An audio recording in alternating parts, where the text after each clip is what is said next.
For number 17, I've got Kansas State.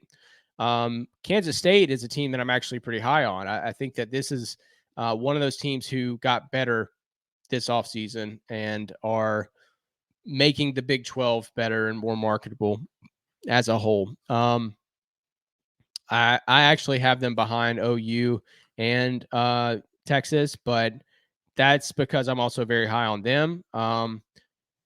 Kansas State, I think, could be better than last season. Even though they lose Deuce Vaughn, they lose defensive end Anudike Uzuma, who had 8.5 sacks in 2022 and was a first round pick.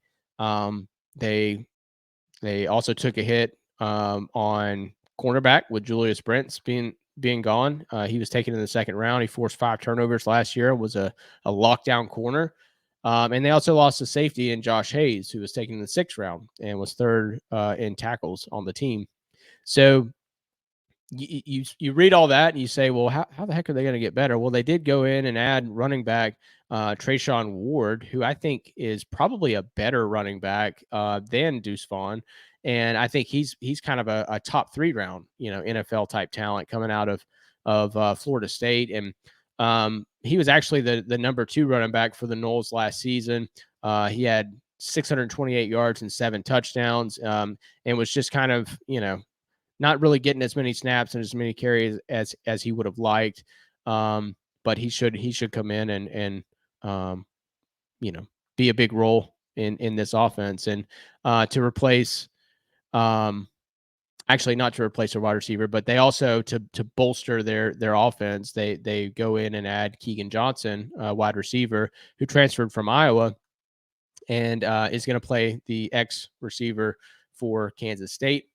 And then they also added a recruiting class that ended up ranked 32nd overall, which is not bad. And that was headlined by the top 10 quarterback and number 1 player in the state, Avery Johnson. But make no mistake, this is Will Howard's offense. He's going to be a junior this season, and last season he ended up taking over for Adrian Martinez after the first 7 games, and played pretty well in the 7 games that he played in, and completed about 60% of his passes, and threw 15 touchdowns to 4 interceptions. He's got some good talent playing around him as well. He's got a veteran offensive line that returns 4 redshirt seniors and a talented junior. So all headed into their 3rd or better seasons. And he also returns Garcia and Brooks as pass catching weapons. And then, as I mentioned, brought in Keegan Johnson from the transfer portal. On defense, they do have to replace the 3 defensive players that I mentioned earlier. That's going to be a huge loss for them. There's really no way around it. They weren't able to really get any real dynamic players on defense through the transfer portal. And I think that when you look at it, though, I don't know how much they really tried. I mean, certainly everybody wanted some of the 5 stars that were out there and players like that. But I think that they feel pretty comfortable with what they bring back this season.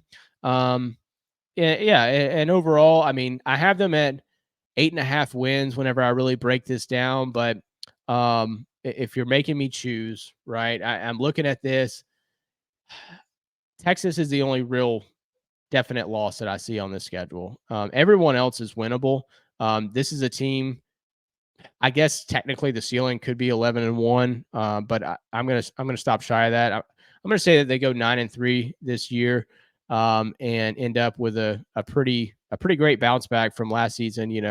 Winning the Big 12, right? I didn't even mention that at the top of this segment, but yeah, they won the Big 12 this year. I don't think that really anybody's going to be able to stop Texas, but this could end up being, a 3rd best team in the Big 12, which is kind of where I have them in my ranking from the preseason even. Number 14, I've got Kansas State, and we've already kind of been through Kansas State earlier, a little bit higher on them than you. And the reason I'm so high on them is because their offensive line, the entire offensive line is back. The quarterback is back.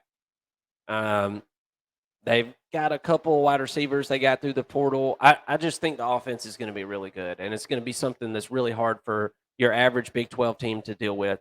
And even I think the Kansas State and Texas game this year is going to be really interesting because is that Texas defensive line going to be able to hold up against these guys? These are some maulers right here, man. And they know how to run and they know how to pass block too. So they lose some guys on defense, and they add a couple through the portal in the secondary. This year, I think the defense does take a little bit of a step back. Excuse me. The guys that they got, I don't think they adequately replace what they had. But I think, like I said, the offense is going to be really good and more than likely going to be able to control some games and slow some games down.